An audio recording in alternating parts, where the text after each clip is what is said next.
Kita datang, ya Rasulullah, saya umatmu ya Rasulullah. Rasulullah hafal umatku apa duwi ngerti. Kalau kita mengaku, oh lah kamu waktu di dunia tidak pernah mau mengikuti aku kok. Malah kamu membesar-besarkan yang tidak kami ajarkan. Ya, Nabi tidak mau mengakui ini. Apa disyafaati juga oleh Nabi. Assalamualaikum warahmatullahi wabarakatuh. Alhamdulillahirabbil alamin. Wassalatu wassalamu ala Rasulillah wa ala alihi wa sahbihi ajma'in. Saudaraku semuanya, muslimin dan muslimat dimanapun Anda berada. Pada video sebelumnya, saya telah membahas dua pemahaman tentang akhir kehidupan manusia di neraka kekal atau sementara. Keduanya ada dalilnya, Al-Quran dan hadis Rasulullah SAW. Begitu juga tentang syafaat Nabi Muhammad SAW. Ada yang berpendapat bahwa jika sudah masuk Islam dengan membaca kalimat syahadat, maka dia orang muslim. Walaupun tidak maksimal dalam mengamalkan rukun Islam, misalnya sholatnya bolong-bolong, tidak membayar zakat, puasa wajibnya juga jarang-jarang, maksiat tetap jalan. Ketika ditimbang amal buruknya lebih berat daripada amal baiknya, dia berpendapat bahwa kasih sayang Allah lebih besar dari murkanya dengan mengharap syafaat Nabi Muhammad SAW sebagai umatnya. Walaupun sudah di neraka, karena ada syafaat tadi, maka ia diangkat lalu dimasukkan ke surga. Itulah pendapat yang umum kita yakini. Tetapi ada pendapat lain, bahwa syafaat itu sebenarnya sudah kita dapatkan semenjak hidup di dunia, yaitu hadirnya Nabi kita Muhammad SAW dengan membawa petunjuk jalan keselamatan, yaitu Al-Quran. Nah, sekarang mau apa enggak syafaat itu? Kalau mau selamat, jalankan saja semaksimal mungkin. Beberapa ulama memberikan perumpamaan. Syafaat ini bagaikan benih yang kita tanam. Maksudnya, Al-Quran yang sudah sampai kepada kita diamalkan. Benih tadi tumbuh dan dirawat, kemudian menghasilkan buah. Buah inilah syafaat yang kita dapat. Nah, pemahaman yang kedua inilah bentuk dari kehati-hatian. Tidak seenaknya kita hidup di dunia, ibadah dilaksanakan, maksiat tetap jalan. Inilah yang namanya khilafiyah. Beda pemahaman, tapi masing-masing ada dasarnya, yaitu hadis Rasulullah SAW dan Al-Quran. Dan ingat, kebenaran hanya Allah yang lebih tahu. Untuk melengkapi pembahasan kita hari ini, mari kita dengarkan juga jawaban dari Ustadz Dr. Andes Ahmad Sukino berikut ini. Selamat mendengarkan. Assalamualaikum. Waalaikumsalam warahmatullahi wabarakatuh. Mari Pak, pakai itu mic-nya Pak, dihidupkan mic-nya itu. Ya, bunyi dah. Mohon diterangkan apa yang saya katakan ini. La ilaha illallah Muhammadur Rasulullah.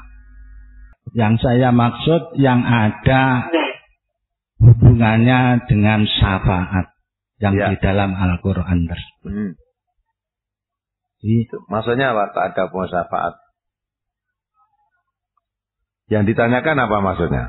Yang ada hubungannya dengan syafaat. Ya.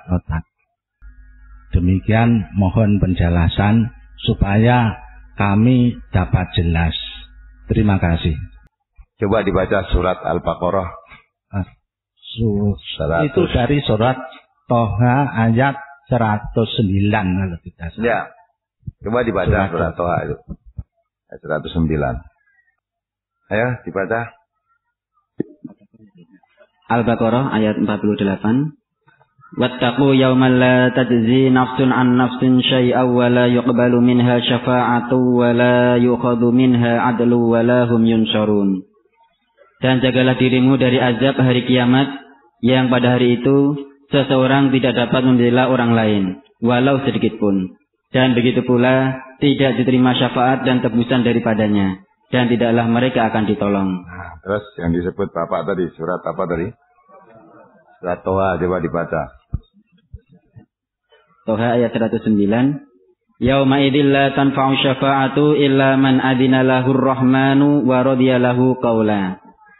Pada hari itu tidak berguna syafaat kecuali syafaat orang yang Allah Maha Pemurah telah memberi izin kepadanya dan dia telah meridhoi perkataannya. Ya kan? Jadi tidak ada syafaat kecuali yang diberi izin oleh Allah. Nah, pengertian syafaat ini memang orang banyak yang menganggap syafaat nanti dipegang oleh Nabi Muhammad di hari kiamat. Nanti orang-orang itu akan minta syafaat kepada Nabi ini, akhirnya kepada Nabi Muhammad. Jadi mengenai pemahaman syafaat ini terdapat perbedaan-perbedaan di dalam pemahaman pengertian syafaat itu di tengah-tengah orang Islam sendiri. Ada yang mengatakan bahwa syafaat itu nanti Nabi Muhammad di sana. Kalau kita mengaku umatnya Nabi Muhammad nanti akan mendapat syafaat. Mestinya masuk neraka karena disyafaati Nabi bisa masuk surga. Kan gitu kan? Atau paling tidak diringankan. Ya padahal orang yang disyafaati Rasulullah itu mesti orang yang cinta kepada Rasulullah. Yang mau mengikuti. Maka ada sebagian ahli tafsir mengatakan orang yang mendapat syafaat dari Nabi itu sebetulnya syafaat itu didapat sejak di dunia ini. Digambarkan syafaat itu ibarat sebutir biji. Kalau biji itu ditanam, maka tumbuhlah pohon. Kalau sudah tumbuh pohon, maka akhirnya akan buah. Lah buah itu yang dipetik. Nah, biji itulah diibaratkan seperti ilmu. Nabi mengajarkan ilmu. Ya, sehingga manusia dengan ilmu yang diajarkan oleh Nabi itu dia bisa mengerti ini yang baik, ini yang buruk, ini yang jalan yang benar, jalan yang salah, mendapatkan ilmu dari Nabi. Kalau ilmu itu diamalkan, ibaratnya pohon tadi, ibaratnya biji tadi tumbuh ada pohonnya. Ya. Nah, kalau ilmu itu tidak diamalkan, ya, tidak ada buahnya. Maka kalau ilmu itu diamalkan, maka akhirnya buah amal itulah syafaatnya nanti akan dapat syafaat dari Nabi, dicintai Nabi, dia bisa mendapat keringanan siksa, dia masuk surga karena dia mengamalkan ilmu yang diajarkan oleh Nabi. Maka siapa yang mendapat pelajaran dari Nabi kemudian diamalkan dalam kehidupan sehari-harinya sesuai yang dituntunkan Nabi, orang ini pasti mendapat syafaat karena dia sudah didapat sejak itu. Tapi kalau di dunianya dia mengabaikan Nabi, ya, apa yang dilarang Nabi malah dikerjakannya. Kalau Nabi mengatakan itu ya seburuk-buruk perkara malah dibesar-besarkan. Kalau Nabi mengatakan ini suatu perbuatan yang ditolak, malah itu yang dicintai. Mana mungkin dapat syafaat Nabi. Man amila amalan laisa alaihi amruna fahuwa raddun. Siapa yang mengamalkan perbuatan yang tidak aku perintahkan, maka ditolak. Nah, justru setiap yang dilarang oleh Nabi selalu dikerjakan. Yang diperintahkan selalu ditinggalkan. Apa orang ini akan dapat syafaat? Nah, tidak mungkin kan? Di syafaat itu didapat sejak orang itu di dunia mengamalkan ajaran yang diberikan oleh Nabi. Itu nanti mesti mendapat syafaat. Nah ini. Sebagian begitu, sebagian berpendapat pokoknya ngerekwe nyebut Nabi Muhammad nanti besok dapat syafaat. Malah ada yang nerangkan besok di sana di mahsyar itu kan luas, padang luas, manusia pertama bangun sampai manusia terakhir. Masing-masing Nabi membawa pengikutnya. Nanti Nabi Muhammad membawa bendera hijau tulisannya Muhammad. Nah, nanti kita sana mencari Nabi Muhammad yang benderanya besar. Nah itu kalau nanti sana mengaku ya Rasulullah, saya umatmu, nanti dapat syafaat dari Nabi. Padahal Nabi sudah mengatakan, man raghiba an sunnati falaisa minni. Siapa yang tidak mau mengikuti ajaranku, tidak mau sunnahku, bukan dari umatku. Kita datang, ya Rasulullah, saya umatmu, ya Rasulullah. Rasulullah hafal umatku, apa dui ngerti. Kalau kita mengaku umat, oh lah, kamu waktu di dunia tidak pernah mau mengikuti aku kok. Malah kamu membesar-besarkan yang tidak kami ajarkan. Ya, Nabi tidak mau mengakui ini. Apa disyafaati juga oleh Nabi. Nah, maka dua pendapat tentang syafaat ini.